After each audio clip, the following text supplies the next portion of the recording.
dad badan oo aan is ogeyn ayaa hal su'aal oo isku mid ah isoo weydiiyey. Waxay weydiiyeen WhatsApp-ka keligii ma laga xiri karaa internetka? Application-nada kale oo idil ma loo fasaxi karaa? Dabcan haa, application walba oo aad doonto waad ka xiri kartaa internetka haddii Wi-Fi yahay ama data labadaba. Haddii aad Android isticmaasho, waxaad samaynaysaa inaad soo gasho qaybta connectionska, settingska kadib markaad soo gasho. Connections markaad soo gasho, waxaad halkaa ka dooranaysaa data usage, kadib waxaad kasii dooranaysaa allowed networks for apps. Halkan waxaad ka arkaysaa dhammaan applicationada telefoonkaaga ku jira. Haddeer waxaad tagaysaa WhatsApp-ka.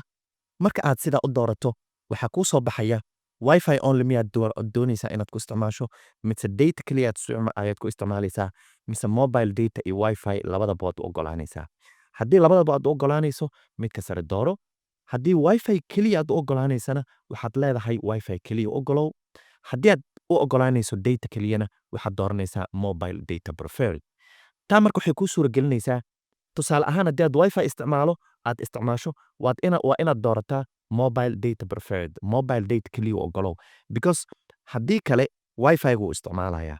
Haddii aad data isticmaalaysana, waxaad isticmaalaysaa ama aad dooranaysaa Wi-Fi only, Wi-Fi-ga keliya u oggolow.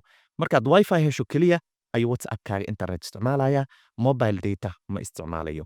Sidoo kale waxaa macquul ah inaad uga faa'iidaysato fursaddan ama feature-kan ama farsamadan waxaad uga faa'iidaysan kartaa in aad internetka ka xirto barnaamijyada inta badan kaa cuna internetka ama datadaada kaa cuna adigoo aanan isticmaalaynin. Taana waad u adeegsan kartaa. Sideed u aragtaa farsamadan? Ma tijaabisay mise kuu suura gashay? Fadlan haddii aad ka faa'iiday, la wadaag saaxiib aad is leedahay wuu ka faa'idi karaa. Haddii aadan nagu soo biirin, nagu soo biir maanta. Sidoo kalena ha ilaawin inaad muuqaalkan jacayl u reebto. Hana ilaawin inaad nagu soo biirto. Sababtoo ah halkan waa im252.